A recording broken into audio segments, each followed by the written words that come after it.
नमो जनभाषायै संस्कृताय मित्राणि श्रीगुरवे नमः। वंदे वेदमातरन्। महाकवि शूद्रकुरग्निमित्र की राजधानी विदिशा से मैं तेजेंद्र आचार्य आप सभी का पुनः स्वागत करता हूँ। आज हम ऋग्वेद के बारे में जानेंगे। ऋग्वेद जो है वह सबसे पुरातन वेद है ना। और इसकी जो उत्पत्ति है, हम तो जो भारतीय परंपरा है उसके अनुसार तो यह शाश्वत है, इसकी कोई वो नहीं हुई, लेखन कार्य नहीं हुआ, पर कुछ लोग इसको लेखन शैली के अंतर्गत मानते हैं, तो उनका अलग अलग मत है सबका। तो सबसे पहले जो लेखन जिसका हुआ वह ऋग्वेद ही है ना। अगर लेखन की दृष्टि से देखा जाए, वैसे तो हमारा शाश्वत सिद्धांत तो यही है कि यह अनादि है, अनित्य है ना। चलिए ऋग्वेद का सामान्य परिचय जान लेते हैं। वैदिक साहित्य का सबसे प्राचीन और प्रथम ग्रंथ का नाम ऋग्वेद है। ऐसा मैंने कहीं पढ़ा भी था कि यूनेस्को के द्वारा भी यह प्रतिपादित किया गया है, अथवा जो यूएसए तो अमेरिका से कहते हैं संभवतः, यूएनओ यूनाइटेड नेशन ऑर्गेनाइजेशन जो भी होगा, उसके द्वारा यह प्रतिपादित सिद्धांत है कि ऋग्वेद विश्व का सबसे प्रथम लिखित ग्रंथ है। तो इससे भी इसकी सबसे जो प्रामाणिकता है वह सिद्ध हो जाती है। और यह प्राचीन और प्रथम ग्रंथ है, इसका कारण यह है कि यह सभी वेदों में अव्यरहित है ना। अव्यरहित मतलब पूजनीय है, इसको सम्माननीय माना जाता है। सभी वेदों में यदि कोई श्रेष्ठ कहेंगे ना तो वह ऋग्वेद ही है। यद्यपि भगवान श्री कृष्ण ने कहा कि वेदानाम सामवेदोस्मि, मैं वेदों में सामवेद हूँ, पर अगर श्रेष्ठता की बात की जाए, विशालता की बात की जाए, तो उसमें तो ऋग्वेद ही सबसे आगे चलता है। ऋग्वेद में ऋच अथवा ऋक का अर्थ है स्तुति परक, है ना। ऋच्यते स्तूयते अनया अतिरिक्त, यह उसकी व्युत्पत्ति भी है कि जिसके द्वारा स्तुति की जाती है वह ऋक होती है ना। जिसके द्वारा हम किसी की पूजा करते हैं, अर्चना करते हैं, उसको मनाते हैं, स्तुति करते हैं, वो ऋक होती है। जिन मंत्रों के द्वारा देवों की स्तुति की जाती है उन्हें ऋक या ऋचा कहते हैं, है ना। ऋक पुल्लिंग का है, ऋचा स्त्रीलिंग का है। ऋग्वेद में विभिन्न देवों की स्तुति वाले मंत्र हैं, आप सभी लोग जानते ही हैं इस विषय में कि इसमें जो भी देवता हैं भारतीय परंपरा के अनुसार उन सब की यहाँ स्तुति मिल ही जाएगी, है ना। और इसमें विभिन्न देवों की स्तुति वाले मंत्र हैं, इसलिए इसे ऋग्वेद कहते हैं। भाषा, शैली, व्याकरण, मंत्रों के अध्ययन से ज्ञात होता है कि यह किसी एक समय की रचना नहीं है, किंतु विभिन्न काल में विभिन्न ऋषियों द्वारा हुई रचनाओं का संग्रह ग्रंथ है। यानी इसका काल थोड़ा आगे पीछे है। यद्यपि मैं इसको नहीं मानता हूँ कि यह लिखा गया है। मेरा अगर निजी मत कहूँ या अथवा भारतीय मत कहूँ तो वह तो शाश्वत है ना, कि ये ऋग्वेद शाश्वत है, लिखा नहीं गया। ऐसी ऋचाओं के संग्रह के कारण से ऋग्वेद संहिता भी कहते हैं, क्योंकि अब आगे पीछे के जो बाद में लिखे गए कुछ मंत्र कुछ पहले लिखे गए, तो उस दृष्टि से इसको एक संहिता के रूप में जोड़ दिया गया है ना। संहिता का अर्थ भी यही होता है, पराह निकर्षा संहिता। जिन्होंने व्याकरण पढ़ी होगी वो लोग जानते ही होंगे, है ना। वो वाली संहिता छोड़ दीजिए, पराह निकर्ष संहिता। अब ये नई संहिता है। और ज्योतिष वाले जो होंगे वो अलग संहिताओं के बारे में समझ रहे होंगे। ज्योतिष वालों को ये लग रहा होगा कि फलित संहिता हो रहा, ये है ना, सिद्धांत संहिता हो रहा। संहिता मतलब फलित, फलित ज्योतिष को ही संहिता ज्योतिष भी कहा जाता है, तो वो ना समझिए ये। नहीं, संहिता ज्योतिष तो उसको कहते हैं जो जिसमें वास्तु वगैरह आता है ना। सिद्धांत संहिता हो रहा, जिसमें सिद्धांत और फलित दोनों को मिला दिया जाता है, वह संहिता ज्योतिष होता है। जिसमें बाढ़ है, भूकंप है, ये सब चीज़ें जिसका वर्णन होता है ना, जय पराजय का जिसमें वर्णन किया जाता है, वो संहिता ज्योतिष होता है। मूलतः यह फलित को भी मिला दिया जाता है और सिद्धांत दोनों को मिलाकर बनता है संहिता ज्योतिष। ठीक, तो ये उस दृष्टि से नहीं है, ये तो केवल संकलन की दृष्टि से है। संकलन जहाँ किया गया है वह संहिता है, उसको संहिता की दृष्टि से इसको ऋग्वेद संहिता कहा गया। ठीक, यहाँ संहिता शब्द का प्रयोग संकलन अथवा संग्रह अर्थ में होता है। ठीक है, वह संहिता मत समझिएगा, परासन्निकर्ष संहिता अथवा सिद्धांत संहिता हो रहा। ठीक, अब ऋग्वेद का महत्व जान लीजिए। तो चारों वेदों में सबसे अधिक महत्वपूर्ण प्रथम वेद भी कहते हैं इसको, अक्षुण्ण तथा आदरणीय माना जाता है। परिमाण की दृष्टि से भी यह चारों वेदों में विशाल का ग्रंथ है। मैंने कहा था कि विशाल भी है। यह अधिकांश देव जैसे इंद्र है, अग्नि है, सोम, विष्णु, मरुत, है ना, रुद्र इत्यादि जो प्राकृतिक तत्वों के प्रतिनिधि हैं उनकी इसमें स्तुति की गई है। इसके आचार्य पैल हैं जो व्यास के शिष्य थे, है ना। ऋत्विक, चारों वेदों के अनुसार यज्ञ में 4 ऋत्विक होते हैं। तो यज्ञ जो ऋग्वेद है उसका ऋत्विक है होता। निहोता सत्सी बरहसी इत्यादि कई मंत्रों में आपने होता शब्द को सुना ही होगा, है ना। और इसके अलावा अरे इन्होंने अच्छा चारों लिख दिए हैं, होता, अध्वर्यु, उद्गाता और ब्राह्मा, ये चारों वेदों के अलग अलग हैं। ऋग्वेद का है होता, ठीक। ऋग्वेद में होता ऋत्विक और ऋचाओं का पाठ करता है, अतएव ऋग्वेद को होत्रिवेद भी कहा जाता है, क्योंकि होत्री शब्द जो है, अरे कहाँ गया हमारा पेन, होत्री शब्द से ही होता बना। जैसे मातृ शब्द से बनता है माता, पितृ शब्द से पिता बनता है, भ्रातृ शब्द से भ्राता बनता है, उसी प्रकार से होत्री शब्द से होता बनता है, ठीक है। ऋग्वेद के अपर नाम क्या है, तो दशतई। दशतई क्यों है, क्योंकि इसमें 10 मंडल हैं, इसलिए इसको दशतई कहा गया। और होत्रिवेद क्योंकि इसका जो ऋत्विक है वह होता है, होत्री है। देखिए होता जो है वह होत्री का ही प्रथमा एक वचन का रूप है, इसलिए अगर आप होत्री कहेंगे तो भी श्रेष्ठ है और होता कहेंगे तो भी श्रेष्ठ रहेगा। फिर ऋग्वेद का 2 प्रकार से विभाजन किया गया है। एक है मंडल क्रम, जिसमें 10 मंडल हैं, अनुवाक 85 हैं और कुल 1017 सूक्त, 11 बालखिल्य सूक्त हैं। बालखिल्य सूक्त मतलब जो बाद में जोड़े गए हैं, इनका समय के साथ लेखन नहीं किया गया, बाद में इनको जोड़ दिया गया। और इनको जो लोग हैं इस परंपरा के, वो लोग इसको स्वीकार नहीं करते कि ऋग्वेद के ही हैं ये, वो लोग ये मानते हैं कि बाद में इनको ऐड किया गया है इसमें, तो यह उनको कहेंगे हम बालखिल्य सूक्त। कुल मिलाकर 1028 सूक्त हैं, 11 बालखिल्य सूक्त। फिर हैं अष्टक क्रम। अष्टक क्रम में जो है 8 अष्टक हैं, अध्याय 64 हैं, हर अष्टक में 8 अध्याय हैं और इसके वर्ग हैं 2024, ठीक। आगे चलते हैं, यह 2 प्रकार का विभाजन हो गया। आयुर्वेद ऋग्वेद का उपवेद है, यानी ऋग्वेद का उपवेद आयुर्वेद है, यह ध्यान रखिएगा, कई जगह पूछा गया है परीक्षाओं में। और ऋग्वेद की उत्पत्ति अग्नि से बताई गई है ना। इसके जो प्रमुख देवता हैं वह भी अग्नि ही हैं। ऋग्वेद को वाक तत्व का संकलन है, वाक तत्व यानी वाणी का संकलन है। ऋग्वेद का विभाजन 2 प्रकार से है, अष्टक क्रम, मंडल क्रम। प्रत्येक अष्टक में 8 अध्याय होते हैं, है ना, मैंने अभी बताया था आपको। इस प्रकार से कुल 64 अध्याय हैं, है ना, 8 अठैया 64। फिर प्रत्येक अध्याय के अवान्तर विभागों का नाम वर्ग है, यानी अध्याय के अंतर्गत और भी विभाग हैं, खंड हैं, उनको हम कहते हैं वर्ग। वर्गों में ऋचाओं की संख्या निश्चित नहीं है, किंतु लगभग 5 ऋचाओं का एक वर्ग होता है ना। कहीं और ज़्यादा भी हो सकती है, कम भी हो सकती है, पर अधिकतम अथवा हम कहें कि सामान्यतया 5 ही होती हैं। 5 ही मंत्रों का, 5 ही ऋचाओं का एक वर्ग होगा, किंतु एक मंत्र से लेकर 9 मंत्रों तक के भी वर्ग मिल जाते हैं, ऋचाओं के भी। और समस्त वर्ग जो हैं वह हैं 2024। अभी 2024 निकल गया, अब 2025 चल रहा है, तो उससे भी आप याद रख सकते हैं कि जो गत वर्ष है उतना ही वर्ग हैं ऋग्वेद में।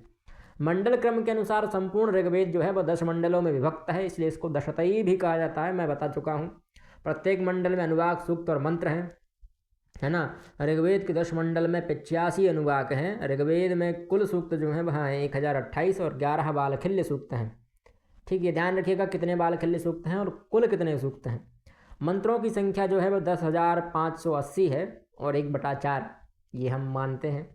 कहीं कहीं मंत्रों की संख्या 10,552 भी मानी जाती है। देखिए अब पुरातन चीज़ है, हम तक कैसे पहुंची, हम तो इसी चीज़ को धन्य मानते हैं अपने आप को कि हमारे पास पहुंच गई, नहीं तो इतना आक्रांताओं ने भारत की जो संपत्ति है उसको नष्ट कर दिया, विद्या रूपी संपत्ति को नष्ट कर दिया। धन रूपी संपत्ति तो भले ही ले गए हों, उसका हमें कोई खेद नहीं रहा, पर जो विद्या रूपी संपत्ति थी उसका भी इन्होंने बहुत ह्रास किया विदेशी लोगों ने। तो उस दृष्टि से अगर ऋग्वेद बच गया तो यह हमारी सबसे बड़ी उपलब्धि है ना। तो अब थोड़ी बहुत आगे पीछे तो होगा ही, तो कुछ लोग 10,580 मानते हैं, कुछ लोग 10,552 मानते हैं। इसी प्रकार से पाणिनि अष्टाध्यायी में भी विवाद देखने को मिलते हैं, कोई सूत्र ज़्यादा मानता है, कोई कम मानता है, कोई एक ही सूत्र को 2 कर देता है, कोई 2 सूत्र को 1 कर देता है। ये बड़ा मतभेद है सब अपना अपना, ठीक है। अब देखिए प्रथम मंडल में 24 अनुवाक हैं, सूक्त संख्या 191 है, मंत्र हैं 2006। ये भी ध्यान रख सकते हैं, अगर आप चाहें तो इनको याद रख सकते हैं, परीक्षा में पूछ भी लेते हैं कभी कभी।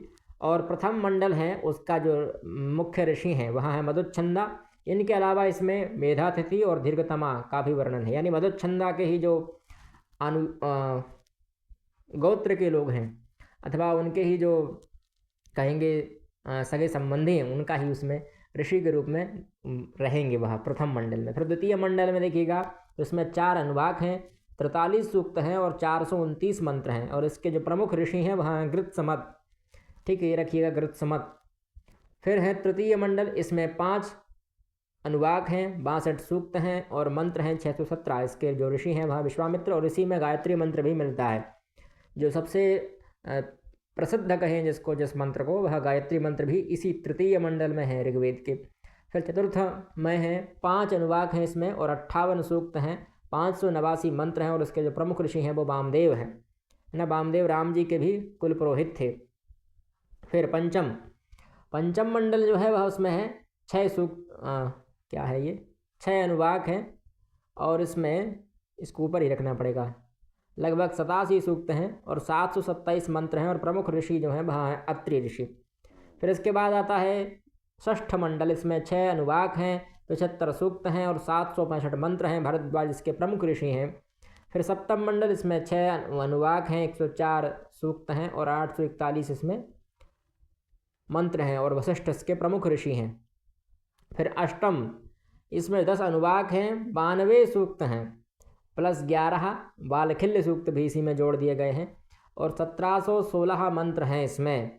ठीक है, ये प्रथम मंडल के बाद दूसरा जो है इसमें तीसरा नंबर है इसका। तीसरे नंबर में सबसे ज़्यादा इसमें मंत्र हैं, क्योंकि इसमें 11 बालखिल्य सूक्त भी जोड़ दिए गए हैं।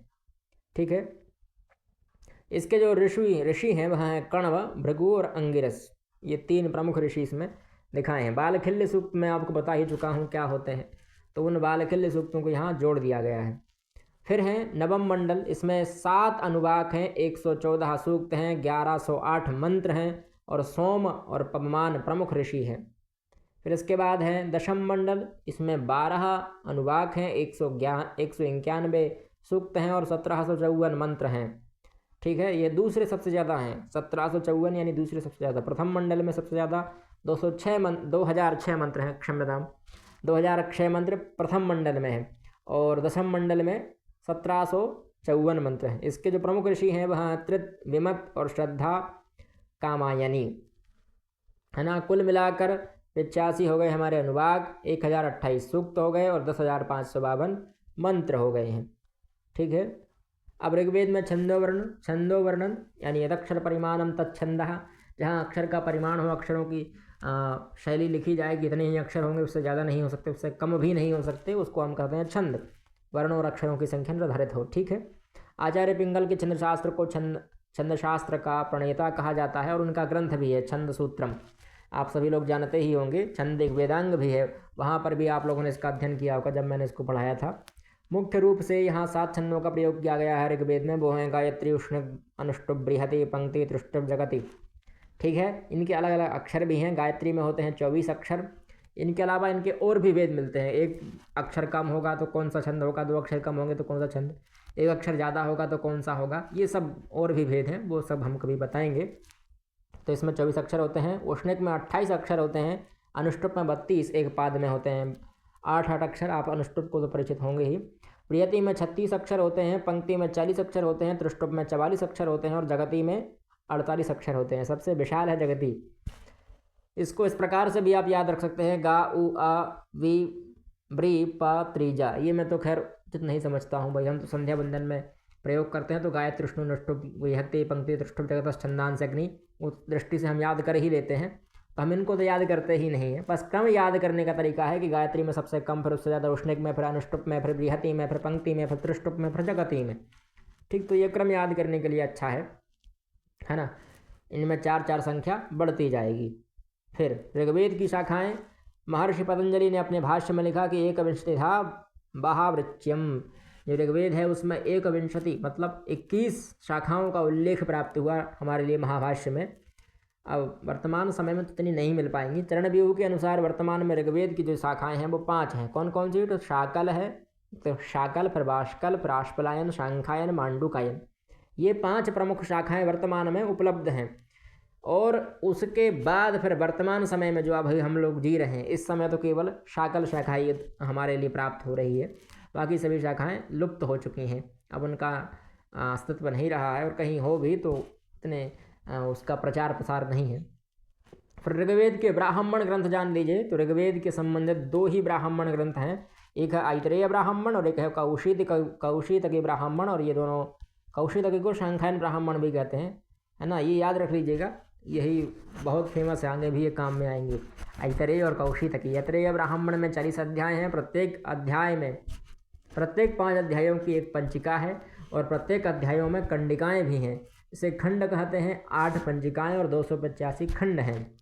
कौशितकी ब्राह्मण शांखायन शाखा का ब्राह्मण है, इसलिए इसे शांखायन ब्राह्मण भी कहते हैं। देखिए हमने 5 शाखाएं बताई थी, उनमें से एक शाखा थी शांखायन और इसी का ब्राह्मण है कौशितकी ब्राह्मण, इसलिए इसको हम कहते हैं शांखायन ब्राह्मण।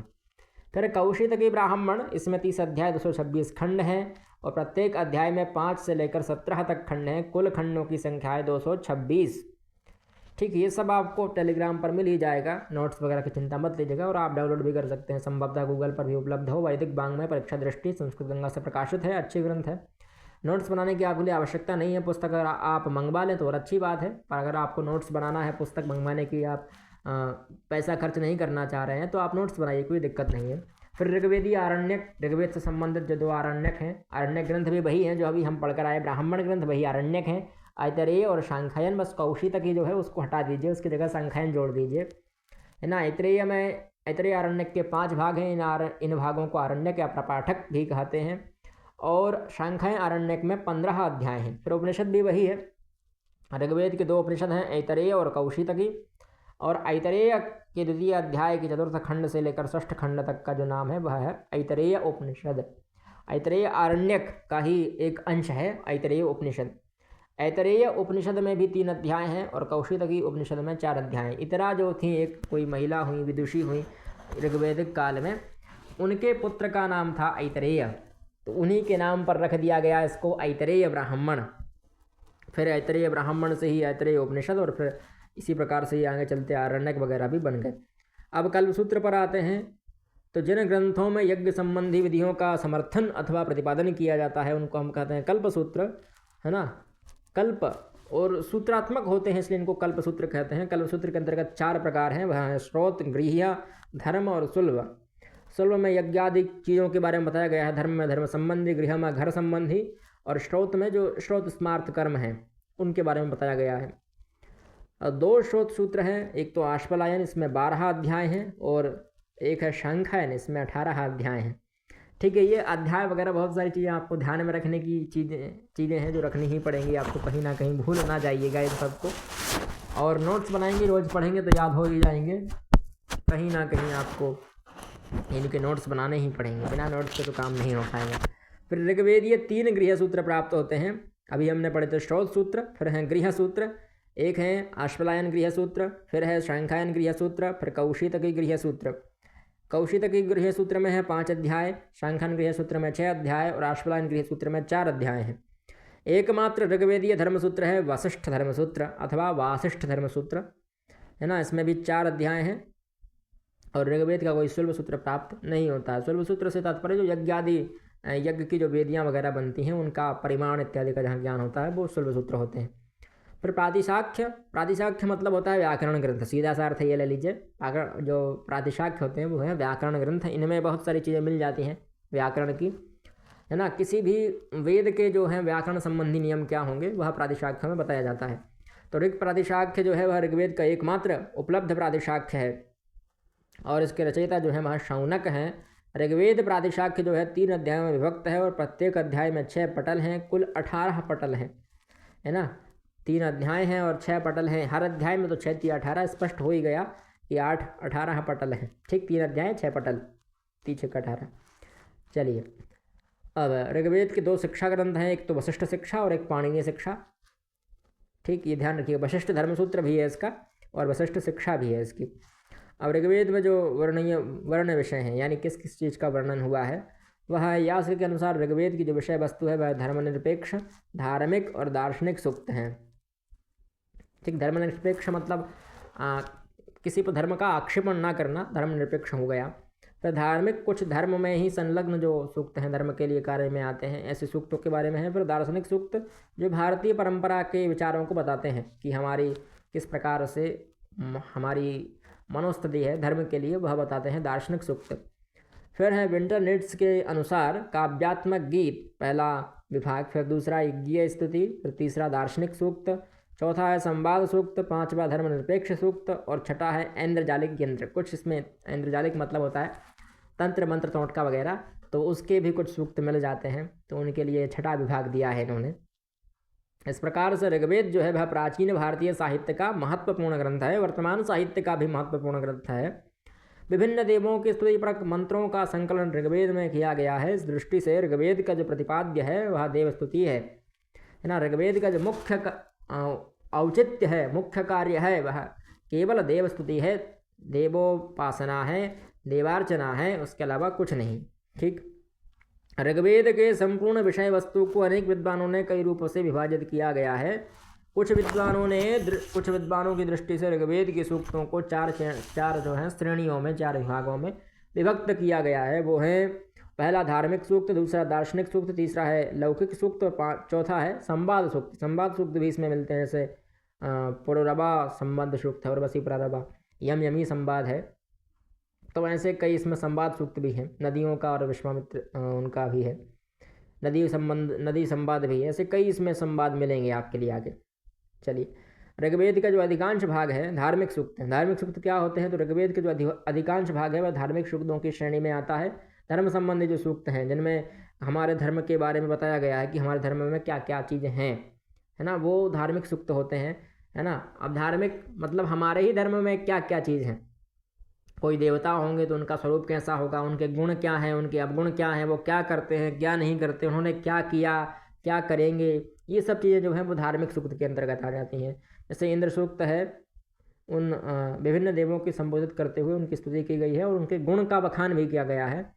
इंद्र सूक्त है, विष्णु सूक्त है, सवित्री सूक्त है, अग्नि सूक्त है, वरुण सूक्त, उषा सूक्त, मरुत सूक्त, अश्विनव सूक्त, उषस सूक्त, पर्जन्य सूक्त इत्यादि जो सभी सूक्त हैं, ये सभी सूक्त के यहाँ धार्मिक सूक्त हैं। इसके अतिरिक्त अन्य सूक्त भी ऋग्वेद के धार्मिक सूक्तों के अंतर्गत प्राप्त होते हैं। फिर है दार्शनिक सूक्त, जिनमें दार्शनिक विचारों का प्रतिपादन किया गया है कि भारतीय दार्शनिक पद्धति किस चीज़ पर आधारित है। हम लोग जैसे जो बिग बैंग थ्योरी है उसकी जगह पर किस प्रकार की थ्योरी मानते हैं, सृष्टि कैसे उत्पन्न हुई, ये हमारा मत है। सृष्टि क्या है, सृष्टि से क्या तात्पर्य है, क्यों उत्पन्न हुई, किसके द्वारा हुई, ये जो मत हैं, विचार हैं, दर्शन हैं, उसको जिसमें बताया जाता है ऐसे विषयों को, उनको हम कहते हैं दार्शनिक सूक्त। जैसे पुरुष सूक्त है, हिरण्यगर्भ सूक्त है ना, ये चीज़ें, नासदीय सूक्त है, ये उच्च कोटि के दार्शनिक विचारों के बीज इसमें मिलते हैं। बीज मतलब आप समझते होंगे बीज से अब कितना बड़ा पेड़ बन सकता है, तो केवल उसका अंश मिलता है। अब हमें उसको विस्तार देना है, हम जितना विस्तार दे सकते हैं वह हमारे ऊपर ही। फिर दार्शनिक सूक्त जो है वह अपेक्षाकृत अर्वाचीन दशम मंडल में उपलब्ध होते हैं। जो सबसे नया दशम मंडल है उसमें प्राप्त हो जाते हैं। दशम मंडल में आए हुए नासदीय सूक्त, हिरण्यगर्भ सूक्त, पुरुष सूक्त और वाक् सूक्त में दार्शनिक दृष्टिकोण का विशेष महत्व है। यहाँ पर हमारी सृष्टि के प्रति जो अवधारणा है वो देखने को मिलती है कि हमारी सृष्टि के प्रति क्या अवधारणा है, सृष्टि कैसे उत्पन्न हुई उसके विषय में। पुरुष सूक्त जो है वह 10वें मंडल का 90वां सूक्त, हिरण्यगर्भ सूक्त 10वें मंडल का 121वां सूक्त, वाक् सूक्त 10वें मंडल का 125वां सूक्त और नासदीय सूक्त 10वें मंडल का 129वां सूक्त, यानी सभी किस्में हैं दशम मंडल में ही हैं।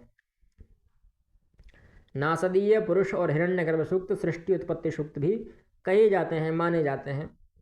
इसके अलावा कुछ अन्य महत्वपूर्ण सूक्त भी हैं, जैसे दान स्तुति सूक्त हैं, संज्ञान सूक्त, श्रद्धा सूक्त, अस्यवामीय सूक्त, मंडूक सूक्त और ज्ञान सूक्त, ये अन्य महत्वपूर्ण सूक्त भी हैं।